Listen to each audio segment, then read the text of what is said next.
You can be a divestor. You can say, I don't want to date black men, but how does that have to become these men should die?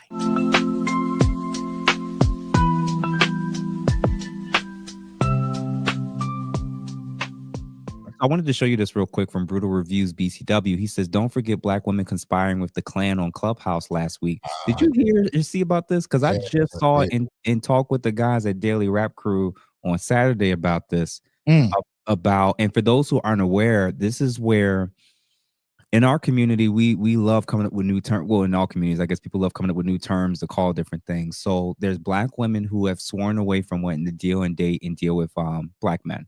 And they call themselves divestors. Right. And apparently there was a chat that was screen recorded where it was black women talking to white men about asking them to deal with black men in the community by force.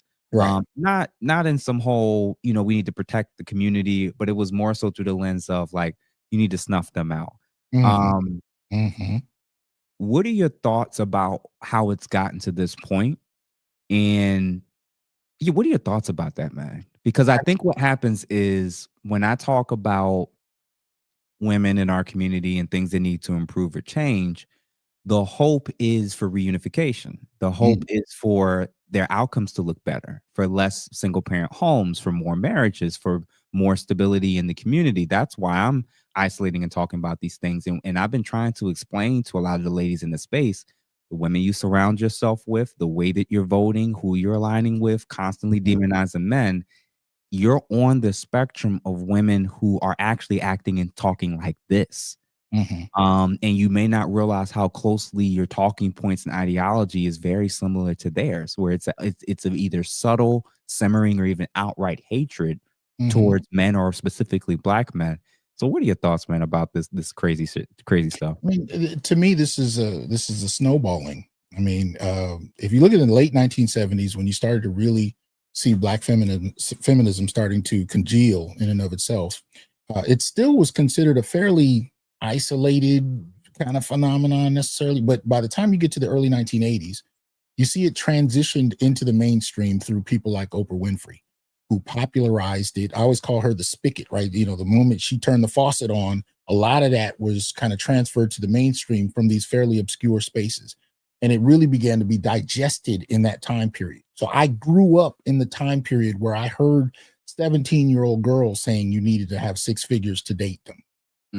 Which, by the way, I still have them saying to the 17-year-old young men sitting right next to them in classes when they're both first generation college students and come from no money and have no inheritance. But this has now become the standard because it was introduced in the 1980s, right? So this is what I saw coming up at that time, those kinds of unrealistic standards, those kinds of misandrous narratives about men being essentially objectified in ways that we didn't have a vocabulary for at that time. But this was the earliest stages of it, and it snowballed from there, and it became publicly acceptable to demand more, to objectify black men, especially even more, reduce black men really to disposable kind of concepts and experiences. But nonetheless, this is where it snowballs. And so to me, it just seemed like it came out of that stream when we think about this Clubhouse conversation that was taking place, or divestors in general, because in and of itself, just like I said earlier, you can be a divestor. You can say, I don't want to date black men, but how does that have to become these men should die? Yeah. Right. The two didn't need to be linked. If you I've never heard passport bros. No. We need these black women need to die. They'd be like, I had negative experiences. I hate this. I hate that. I'm dating elsewhere. I just don't recall this huge, to the level of where you're wishing them to die. But I think there have been so many different influences that have contributed to that. I mean, going back to media, there have been, when we talk about the whole notion of female superiority in media, right? Yeah. We've seen this in the last number of years. Girls and women are presented as smarter, more capable, and stronger.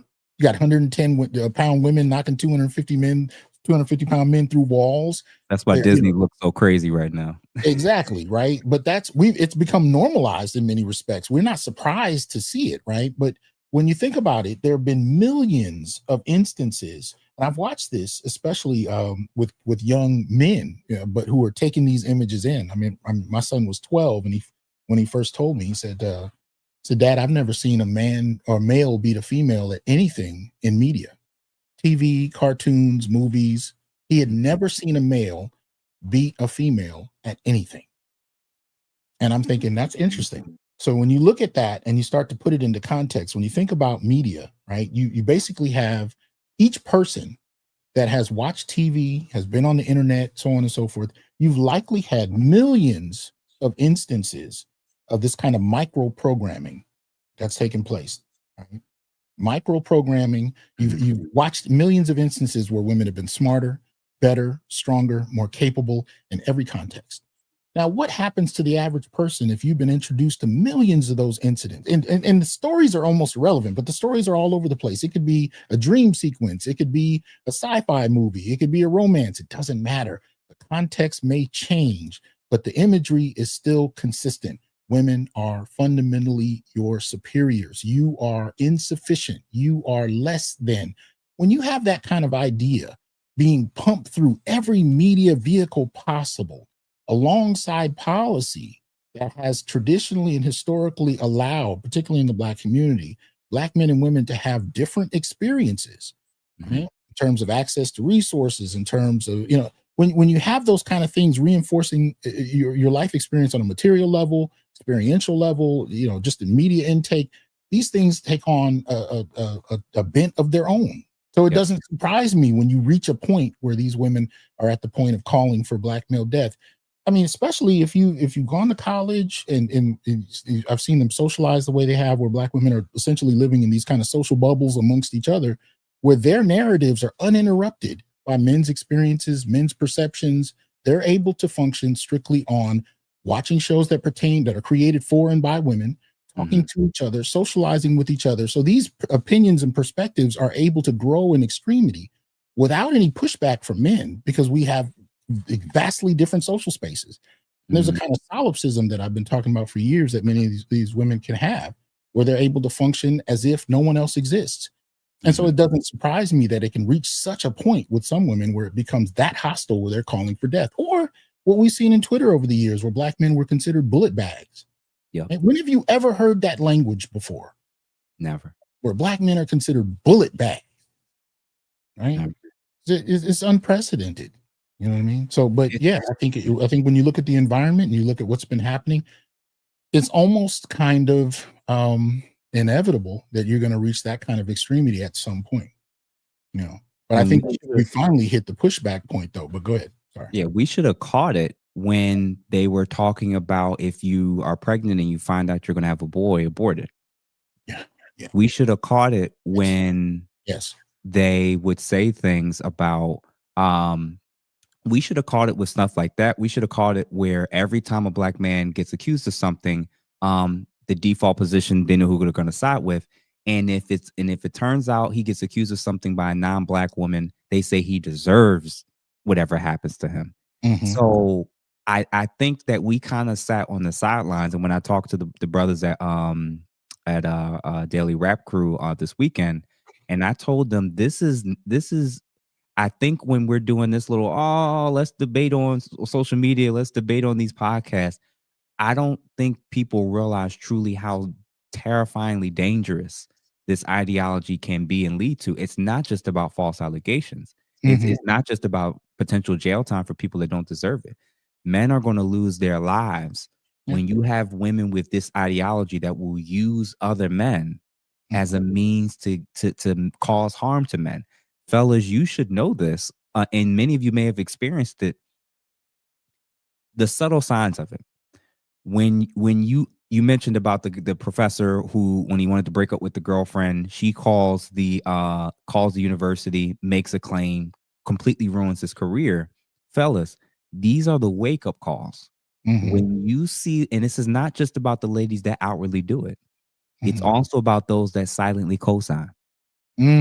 They share, they like, they don't distance themselves from the women in their lives that think this way, act this way, talk this way. And one way that you can see if they tell themselves is that they'll have two different lenses, two different tiers of how they're viewing information.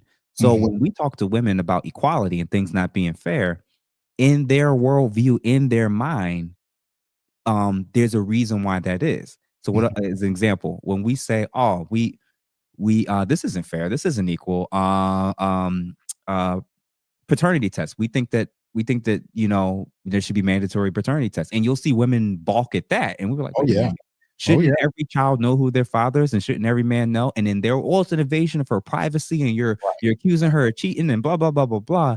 And it's like, but it's not fair. It's not Hmm. equal. And Hmm. and when you go example by example as example, whether it's that, whether it's 50-50 custody, they would have problems with that. And when you realize is the women who are the most captured mentally, emotionally, intellectually in this space, they won't give an inch Yeah. to anything where they see or are told or is brought to their attention, hey, this isn't fair, this isn't equal, this is a detriment to families, children, or men. Hmm. If it's an expense of everybody else, this needs to be more equal and fair. The people who have that type of mentality, they won't give an inch on any of those topics. Right. They're always going to have a built-in justification for why women should still have the leverage, why Hmm. they should still have the authority, and why they should still have the power. So, fellas, if you come into contact with ladies in your family, in your social circles, in the workplace, do the best you can to quietly distance yourself from those individuals, because at any point in time they can use one of those strategies or techniques that Dr. Hassan has kind of touched on.